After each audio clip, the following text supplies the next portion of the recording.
Time for another one.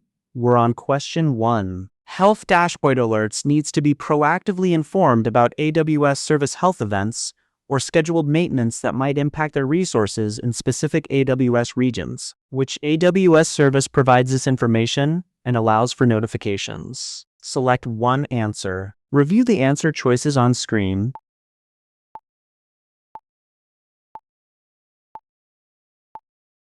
The correct answer is option B. Health dashboard is personal. CloudWatch only watches metrics. The AWS Health Dashboard provides personalized information about AWS service health, including ongoing service events and planned lifecycle events like scheduled maintenance that might affect your specific AWS resources and account. You can view this information on the dashboard and also configure Amazon EventBridge rules to capture AWS health events and trigger notifications, e.g. via SNS Lambda, to proactively inform relevant teams. Hi everyone, Stack Lessons again. 10 questions for you today, all about IAM execution roles, load balancer selection, and VPC HA architecture. Standard 6-second countdown on each one. Try not to peek at the answer before you commit. Good luck. Keep a running tally. We compare scores in the comments afterwards. Ready? Question 2. Prioritize the stated requirement. Doc upload failures co. Deployed a serverless application. S3 uploads trigger a Lambda function to process documents. After a marketing campaign, many documents were not processed. How can a solutions architect improve this application's architecture for reliability? Select one answer. Review the answer choices on screen.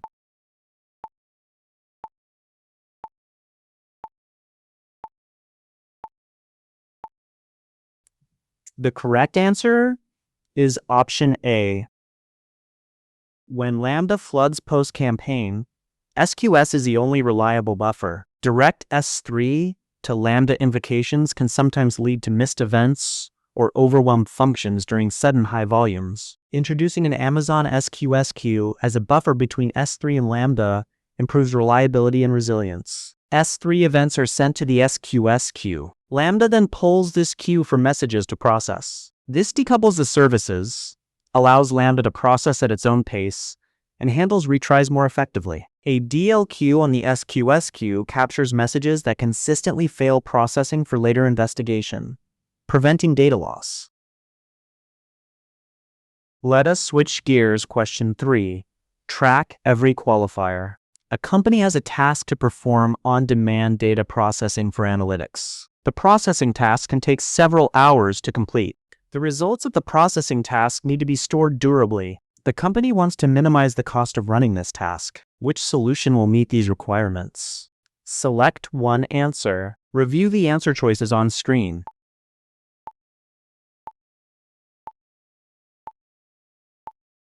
The correct answer is option C. Fargate costs more than Spot for a multi-hour interruptible job. For tasks that can take several hours and are tolerant of interruptions, as Spot instances can be reclaimed, EC2 Spot Instances offer the most significant cost savings, up to 90% off on demand. Since the task can restart if interrupted, it's a good fit. Storing results in Amazon S3 provides durable and cost-effective storage. This is generally more cost-effective for long, interruptible batch jobs than Fargate or Lambda for multi-hour tasks.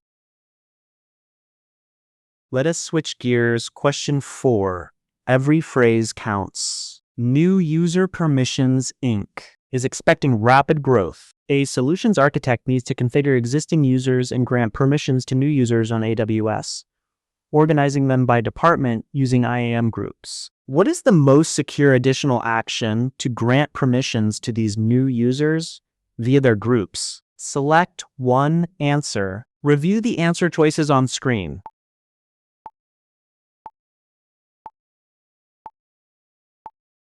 The correct answer is option D.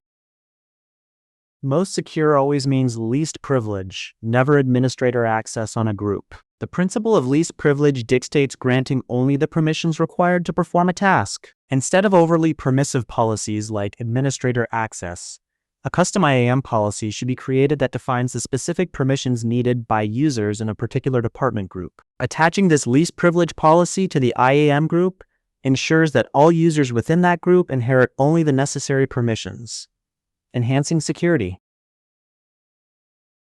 Let us switch gears. Let's handle question 5.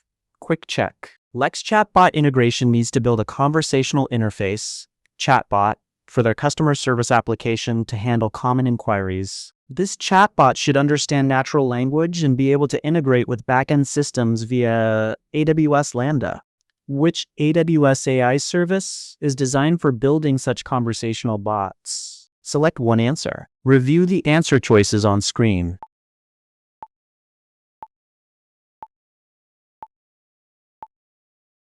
The correct answer is option A. ASR plus NLU together point straight to Lex, not transcribe or comprehend. Amazon Lex is a fully managed AI service for building conversational interfaces, chatbots, using voice and text. It provides the advanced deep learning functionalities of automatic speech recognition, ASR for converting speech to text, and natural language understanding, NLU, to recognize the intent of the text. This allows developers to build applications with highly engaging user experiences and lifelike conversational interactions. Lex can integrate with AWS Lambda for business logic and fulfillment. 5N, Health Dashboard for personalized AWS events, SQS buffering S3 to Lambda, Spot for interruptible batch cost cuts, and IAM groups with custom least privilege policies. Keep your focus here, question 6. This is a precision check. HTTP Error Detect Inc.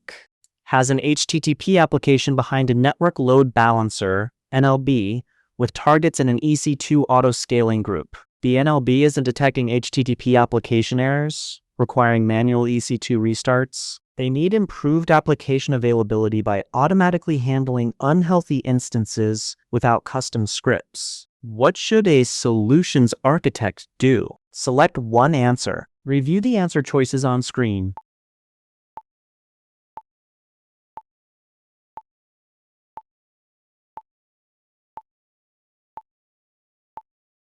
The correct answer is option C.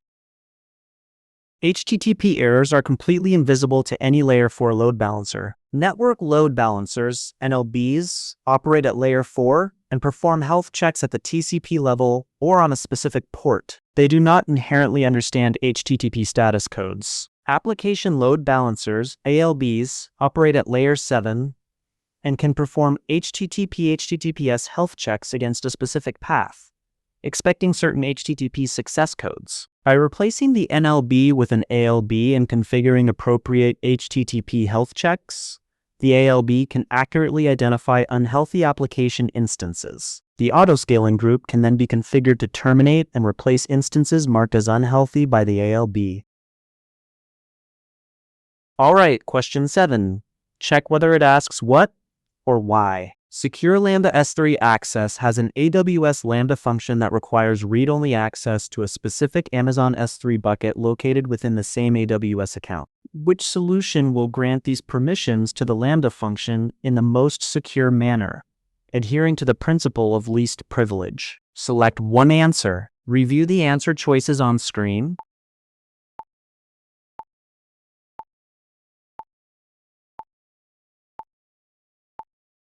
The correct answer is option D.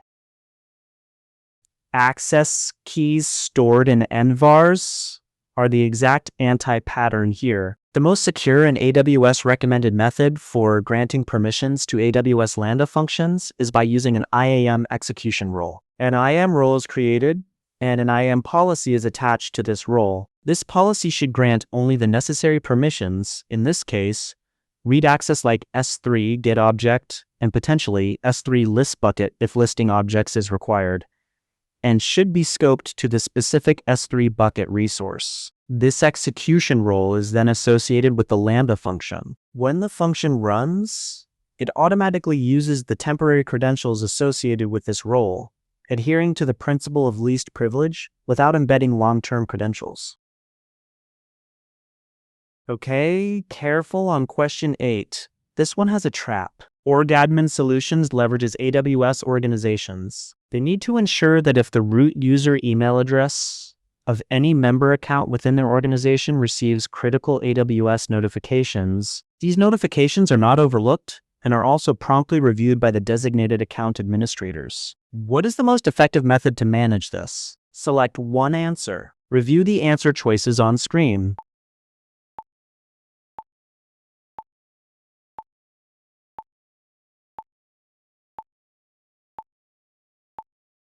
The correct answer is option A. Alternate contacts exist precisely to close this organizational notification gap.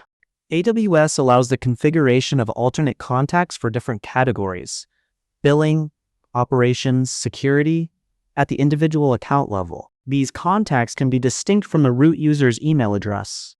By setting these alternate contacts to appropriate administrator distribution lists or individual administrator email addresses, the company ensures that important AWS notifications pertaining to these categories are delivered directly to the relevant teams. In addition to any notifications sent to the root user, this can be managed for member accounts, often facilitated through AWS organizations. This one trips people up.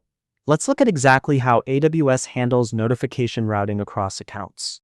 Imagine you run a company with 50 AWS accounts. Every account has a root email, maybe a generic inbox no one checks. AWS critical alerts go there, security warnings, billing spikes, service events. If nobody reads that inbox, the alert dies quietly. Alternate contacts fix this. You add up to 3 per account: billing, operations, and security. Point each one at a real team distribution list. AWS sends those alerts to your team, not just the forgotten root inbox. You can set these across all your member accounts at once from the management account. The exam rewards knowing that alternate contacts are the proper, additive, organization scale tool for this. Here we go. Question 9. Reason from the scenario. EC2 Instance Recovery Corp's infrastructure consists of hundreds of Amazon EC2 instances that utilize Amazon Elastic Block Store, Amazon EBS, for their storage needs. A solutions architect is tasked with ensuring that every single EC2 instance can be fully recovered after a disaster, including its configuration and data. What is the most straightforward and operationally efficient method to meet this comprehensive instance recovery requirement across the entire fleet? Select one answer. Review the answer choices on screen.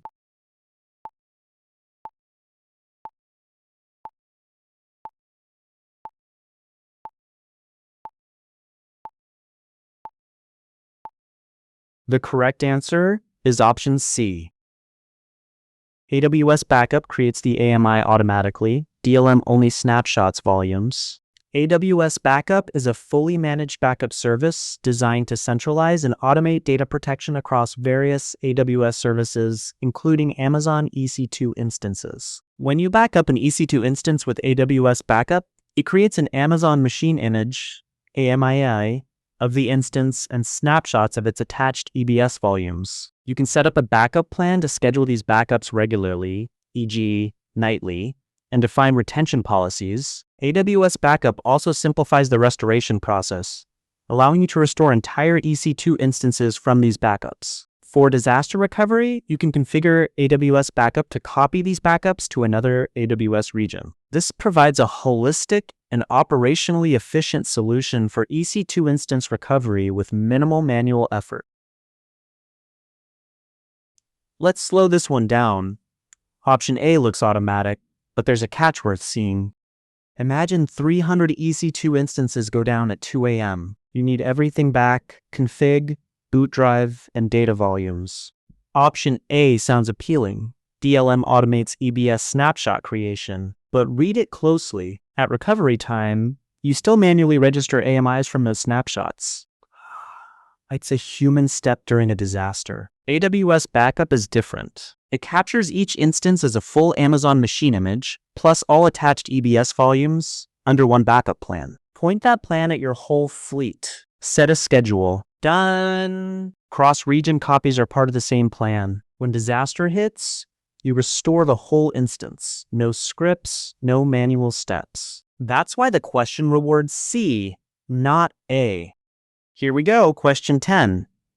Eliminate before you select. EchoMarch Secure runs a 2-tier e-commerce site on AWS, a load balance EC2 web tier, and an RDS database. Neither EC2 instances nor the RDS DB instance should be publicly accessible. However, the EC2 instances require outbound internet access for interacting with a third-party payment processor. The entire application must be highly available. Which 2 configuration strategies are crucial for this setup? Choose 2. Review the answer choices on screen.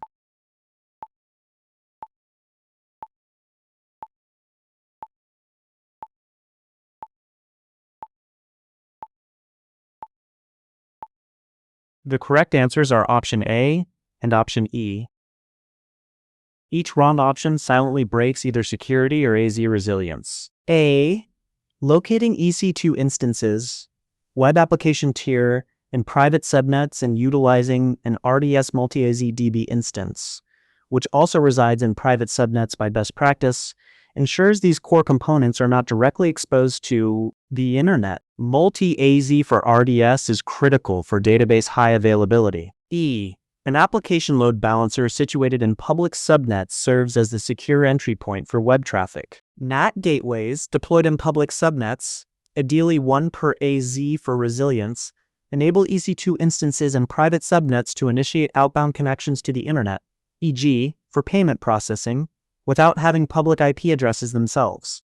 This combination effectively balances security and high availability. Let's slow down here. This VPC layout question is one you'll see on the exam.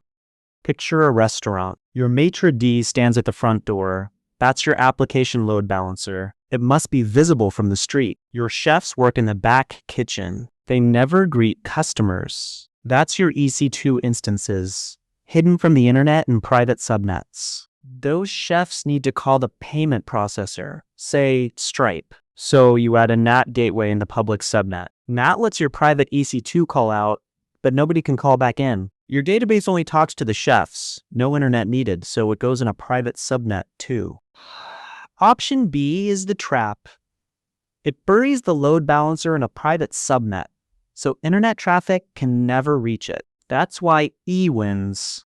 3 takeaways from this session. First, Lambda must always use an IAM execution role. Never hard-coded access keys and environment variables. Second, NLB is layer 4 blind to HTTP errors. Switch to ALB whenever application layer health checks are required. Third, in a 2-tier VPC, the ALB goes in public subnets. EC2 and RDS always stay private. IAM execution roles beat access keys. ALBs see HTTP errors that NLBs can't, and the ALB belongs in public subnets while EC2 and RDS stay private. Lock those 3 in, and the toughest questions here are already done. Quick ask before the next batch. If this helped your prep, subscribing is the simplest way to keep it going and spread it. Tell me your score in the comments and what you'd want to explain deeper. If there is an exam you want next, suggest it below. And if the pace or look could improve, send me your honest take.